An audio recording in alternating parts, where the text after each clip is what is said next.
Hello everyone, this is HR Perspective, and today we have with us Mr. Anish Aravind. He is a co-founder and principal consultant at SS Consulting and Marketing Analysis Research Solutions. He has also been a key contributor to NIPM and NHRM, and also he has been one of the top HR influencers in SHRM 21. So, welcome, Mr. Aravind. Thank you so much for doing this with us. Thank you. It's a pleasure and great honor for me. Thanks for having me. So, today we are going to speak about something which is not being spoken about a lot, which is purpose-driven leadership and its impact on employee experience. So, first coming to purpose-driven leadership, what is purpose, or what do you think this notion or this topic has in store for businesses and everybody? Why do you think it is not being spoken about a lot? The purpose. Let's start with the definition. Per se. The purpose can be defined as a reason or a why for which something is done, created, or the reason why something exists.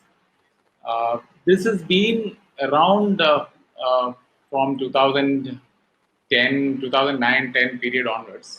There have been papers written about it. Daniel Pink spoke about it in 2009 in a TED talk after when he brought about his book named Drive, which is on motivation.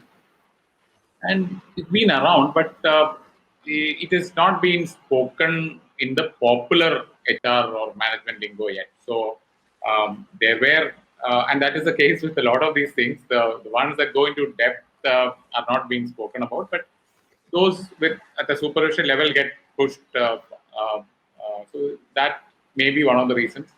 And the pre-1980 concept, which is based on vision, mission, purpose, people confuse it with that approach: vision, mission, purpose. Now the interesting part is once the purpose, the why is very clear, the vision and mission, everything will actually be embedded in that. So you really don't need a separate vision or mission once you streamline or fine tune on a purpose.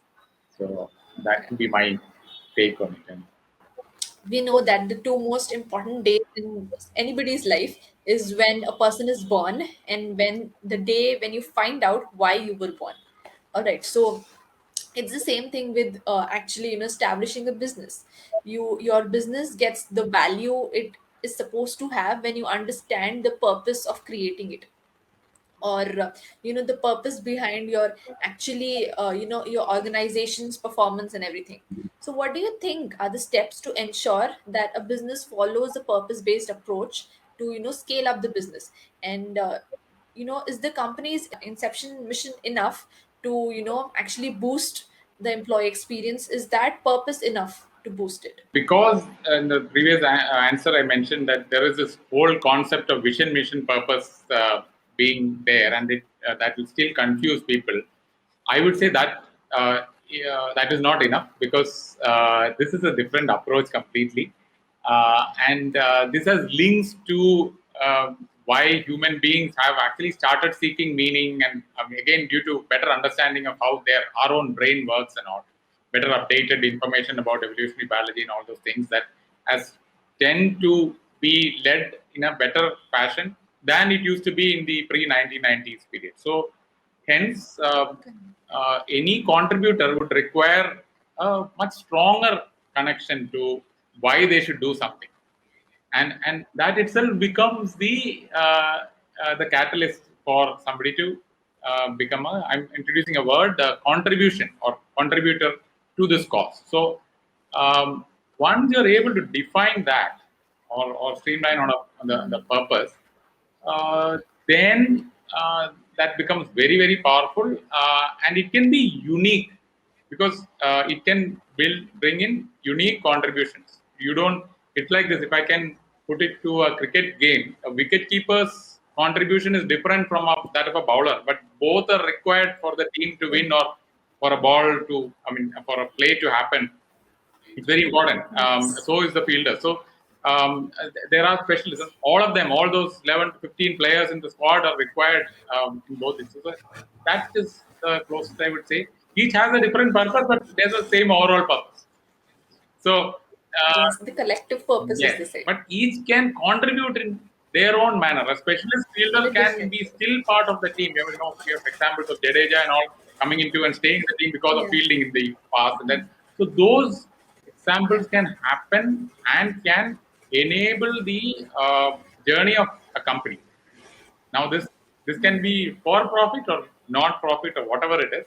Any journey which is Yeah. a purpose oriented piece, we can. That is why I said inception itself. Now, this is for existing companies. Your question is really nice. Right. But if it is for new companies, we can start off by framing the purpose statement itself.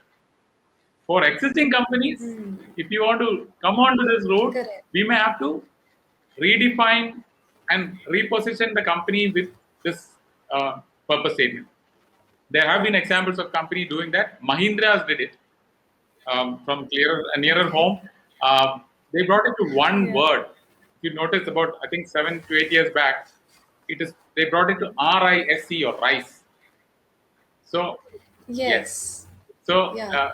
but they have not talked about it in this purpose angle. But this is very similar if you look at the cases that they brought into one word. Now, to bringing a whole host of these things into one word is very, very difficult. But they've done it and then they've aligned it to the. There are so many businesses there. So there are Indian and I mean, numerous examples across the globe of people who are following this, big and small. So it's not that people say, "Oh no, it's only good for SMEs, it's not good for large companies."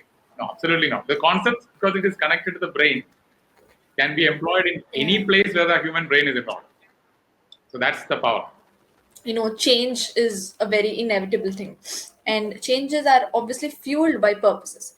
But many organizations and leaders actually, they live by these by this adage which says that if it's not broken, it doesn't need to be Mhm. fixed.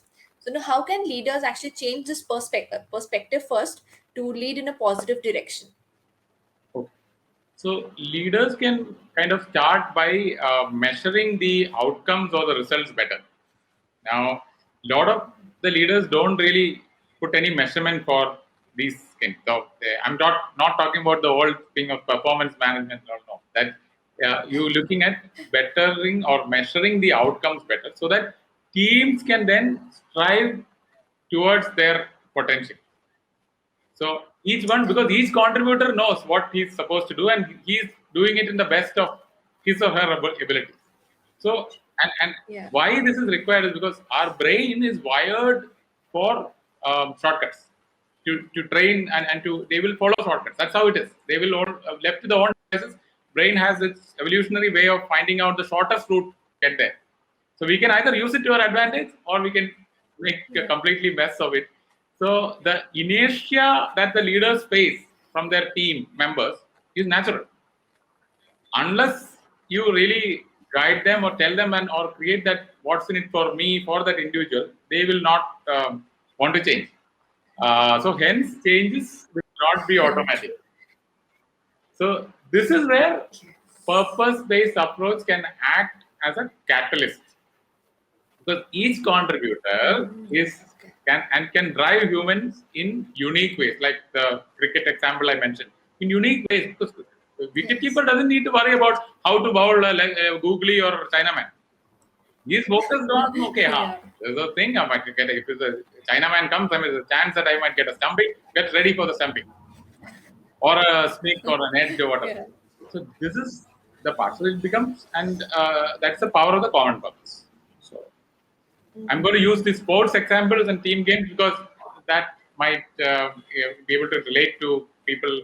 Because it has been around and not gone deeper in many circles. It might be sounding complex to men, but it is to me. I've seen it. It's a simple concept. So why do you think actually leaders hesitate from embracing a purposeful, working model? Interestingly, most of what the leaders are taught about, okay, from management education or leadership coaching or whatever, the material comes from concepts that used to exist or discovered in the 50s to 70s period. And again, for industrial revolution related factory mode of production. However, post the 90s and 2000, this is more knowledge economy that is thriving across the globe. Other types will as actually being automated or doesn't exist because that's not needed. So majority still feels that experience alone is a teaching worthy material. So who becomes the leaders? Okay. These are people who will The 50, ones who are 60, very 70 years. experienced. And where are they taking the material from? What they learned as in their, which is in the 60s, 70s, whatever. And they're saying, oh, this is what it is, or this should be done, this thing. And example, it came from something, the video which became viral here, not viral, but again popular here in the circles here. Somebody had shared a thing about marshmallow test. Okay, this is a good question today. Oh. Marshmallow test was established or discovered by Stanford professors as one of the ultimate in psychology thing then in the 1960s. Incidentally, Oh, okay. and what made it famous was that the professor said that it was done on Stanford children. So children of Stanford graduates of Oh my Stanford goodness. teachers and all within the Stanford complex. Who are the children? So 90 children were used for the study. Very, very interestingly, after 30 years of the study, somebody else in the 1990s did this study. New York University, I think it was. All these are on Google. You can reference all these things. So they did this test and actually disproved it. They said that no, delaying gratification is Oh, not the only thing to be done. But even today, like yesterday, this video came to me. This person is saying that no marshmallow test, so you delay gratification, and that's what you need to do. However, this is going to be around because the leader who would be in leadership positions, which is around 50 to 70 years, will see this and they'll say, "Ha, see, this is right. what I said," because that's immediately they'll connect. "Ha, see, marshmallow test." Now, yesterday I sent out this note saying that, hey, now, by the way, this is being disproved and in fact, this is thing. And the reason why, and the second test was done with 900 children across a diverse spectrum of people, not just Stanford graduate children. So the poor and rich part was not even considered in the study. So a rich kid who must have used to getting marshmallows will say, okay, I know, okay, I will take it later. But somebody Yeah, who's of never seen a course. marshmallow and says, "Acha, it's something good to eat," they will. So we are using this because it was linked to SAT scores. Because it was linked to SAT Right. scores, and SAT scores is something people really want their kids to get, no? And by the way, Yeah. scores and their correlation to life success have also been disproved. Now, What? right? So we Okay. know that All somebody, right. Yeah. it is like saying, okay, whoever did the first rank in 10th standard will succeed in life. Can anybody say that now? No, definitely So not. even entrance or IAS, all IAS officers will be like, okay, superlative successful in life. That's the case. If IAS is one. So that also is disproved. However, so that's Yeah. why the majority, so like that 51% majority will still use the old pieces unless you trigger on the inertia and say, hey, this is a better model and this has results to it. These are the results. That's how you can accent it because when they see results, definitely people will see. It's like evidence, evidence based approach. Yeah. But we do know that the last 5 years have, seen a fundamental shift in organizations' working mechanism from, a for-profit model to for-purpose model. We also do know that revenue generated is what, ultimately becomes the deciding factor for any company success. So, do you think this switch, the for profit to for purpose, has been any way beneficial for businesses? And if it has, how did it become? Okay, let me give you two examples of purpose statements. Okay, the companies have not given this asset, but I mean, once I give you the example and the name of the companies, you'll quickly be able to connect. Okay, um, connecting people as a purpose statement. Which company will you come across? Yeah, yeah, there's some Face, Facebook, Airtel, Vodafone, or something. Facebook, Oh yes, connecting people. oh yes, yeah, Now Facebook. Yeah. they started off. Okay, They okay. made revenue in the fourth or fifth year, I believe. But whoever started off in that thing, really, it didn't start off as a connecting people thing, but it started off as a dating kind of thing within for the Stanford or that community.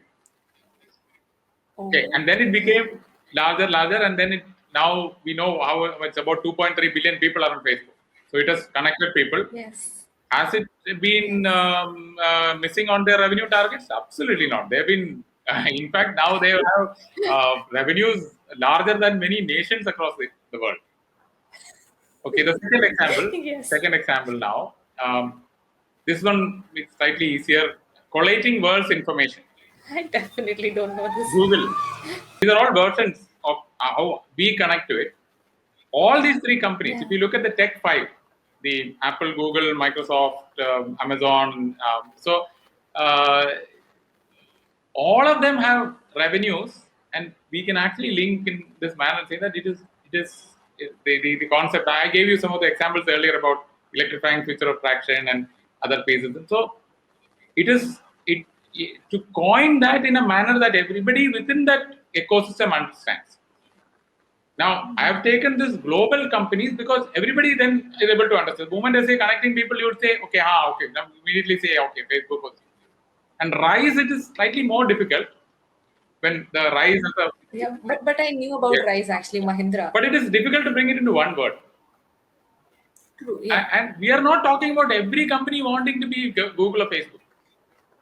But each one will have a unique Yes. purpose and can have a unique purpose. Mm. So that one Yes. can. So that to me is not a problem at all. That okay, it's not. If you don't want revenue, then don't want revenue. There are ways to contribute also. But not having Yeah. to, not being able to get revenue is not a threat here at all. So, how do you think this purpose-based approach can actually induce employees to invest in the company's success? That, see, we bought the word contributors earlier. So let me bring that Yes. again. So the way it is, our brain is wired. No? We all want to find meaning in some way or the other. Meaning Yeah. is best done when we contribute to something which we want to contribute. Yes. Now, if Yeah. if we go back to the example, if somebody who likes to collate world's information, okay, there are even people outside Google supporting Wikipedia to do this information free of cost. Yeah. Must. Now Yeah. it Must be. is, Yeah. yeah, somebody else maybe, and so Google can find the best among them and say, hey guys, okay, you are anyway doing this, why not come and do it? We'll pay you. So that means those contributors can be identified, one, shortlisted and put onto this connection. And this is exactly what the leaders or organization want, right? To employees to Yes. invest in the company's success. So anybody who likes Yes. connecting people, so WhatsApp connected people. 50 people are there. They Yes. connected. Instant messaging came up. Connected. Now the Facebook. They're now Yeah. part of Facebook. They got Yeah. huge amount of money, like $19 billion. It was bought or for. So if you look at Yes. it is those connections are possible within the legal framework that is transparent. Now, of course, you can say, okay, no, there Okay. can be, this can be like anything with science or others. You can, the same technology can be used to build bombs or even like deep fakes. Everything is also possible. But yeah, transparency can be brought in, and so it's not a challenge. In fact, that is the beauty of this purpose approach, that it can actually bring in and connect faster as a catalyst, as I used earlier. Yeah. But each one is So. able to find what's in it Mhm. for me or with him in this. So I become a contributor. Got it. Yeah. And I get And paid. every person that way has, it's his or her own purpose for being, Yeah, a part of the company's yeah, purpose. and Google and Facebook doesn't have billions of employees. They have what? Google maybe have maybe about 80,000 employees or so. Facebook less than that, I guess. So we are not talking about employing Yeah. 7 billion people here. We are talking about only chunks of people who want to be voluntary contributors. So that's exactly True. what induction of into company success means. Right? Do you think the leaders who actually follow this purpose, driven approach can actually sustain employee experience? And what form do you think employee experience will take if leaders actually imbibe this philosophy? Yeah, so for that, we let me also go back a bit on how the employee experience thing itself came about. That also has, to me, neuroscience related updates, and again, on how we started looking at meanings, as I explained earlier.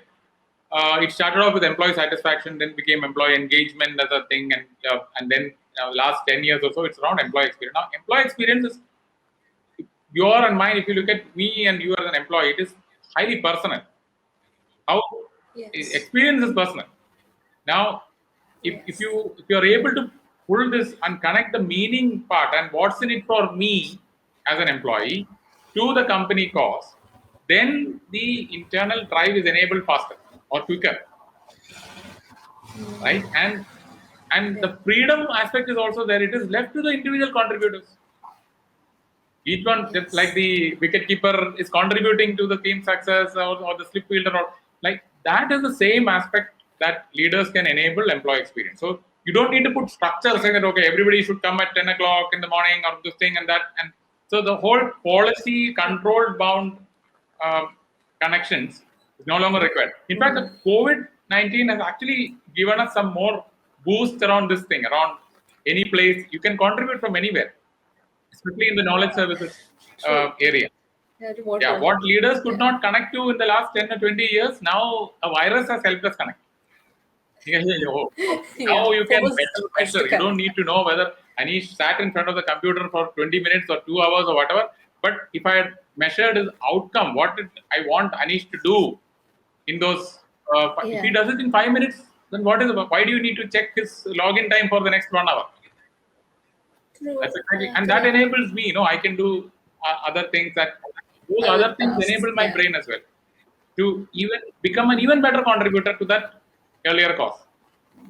Other than general salary hikes and everything, which growth opportunity currencies do you think can be rewarded to employees to contribute to better employee experience so that their focus can be at succeeding, and the focus can be at contributing to the purpose of the company? See, two words: freedom and responsibility. These are currencies to me. If you enable freedom, um, that itself get rewarded because they are saying, because see, we are talking about pure play contributors here. They want this, talking about a wicket keeper who loves wicket keeping, not another bowler who has been forced to become a wicket keeper. So Yeah. he would come Yeah. and he would Correct. end up doing wicket keeping only. Okay, he will do also, he will direct, he will know that okay, it is easier for him to know the pitch of the ball better, and he will guide the bowler and other fielders, help to set the field. So this is something which is there. And now if when a wicketkeeper is helping to set the field, if the captain says no, I will set the field. You are only wicketkeeper, you do the field. You do wicket keeping. Then you are curtailing on both freedom to contribute as well as the responsible feeling that he generated out of seeing that hey, this batsman is weak on the back foot. Let the bowler bowl a short pitch ball or whatever the thing. This both are so the currencies according to me are which you get reward for longer term are freedom, Yeah. True. enable freedom, enable responsibility. See, no company or the leader would say, I don't want to give responsibilities. If you realize that if you give responsibilities, he's going to give you more meaning and more contributions for my purpose as a leader. No? So it is, these terms might look simple, but I think it, when connected, it can really help get out better outcomes. Talking about leadership and everything, and obviously HRs play a vital role in that. So, you being a human resource professional, what does HR mean to you?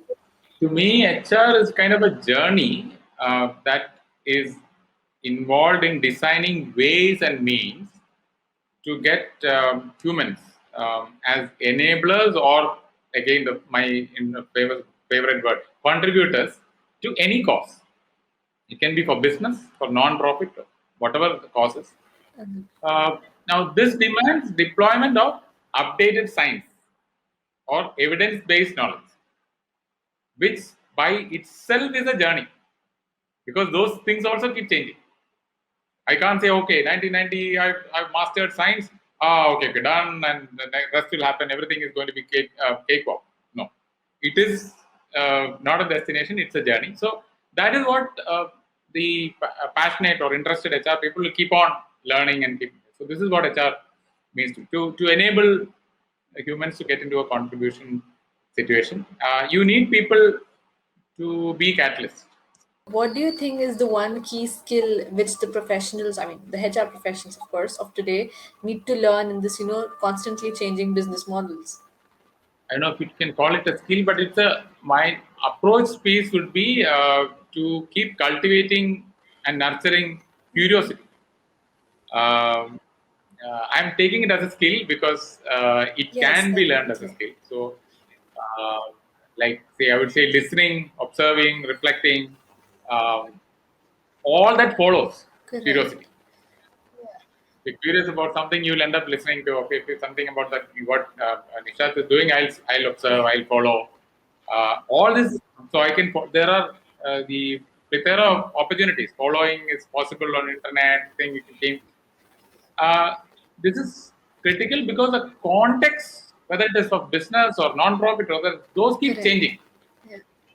One event across the world, like the Afghan problem now, is having an impact across the globe on how businesses True. are even run across Asia, USA, Definitely. Yes. all these aspects. Nobody could kind of predict things that end up. Again, last 2 years we saw okay what's happened in September 2019 in China now started off in China, moved across and impacted. So this is why curiosity, and this will keep on changing like this. So HR or for the matter, this is one curiosity as a skill. I mean, curiosity Yeah, is yeah, looked at as a trait per se, and no, actually, that makes but it sense. I Also, believe I that believe, curiosity being taken as a skill, that actually makes sense. So I think that's a very good point right there, Mr. Arvind. So thank you for that. And with it, we come to the end of our session. Thank you so much for doing this. I am sure our audience will be loving it a lot. you're welcome. I enjoyed interacting. Those thanks for those questions. Those are the ones which kind of brought out. I mean, I could think and kind of. I mean, you've set my curiosity also in a lot of different directions after this. So interesting Thank you. things.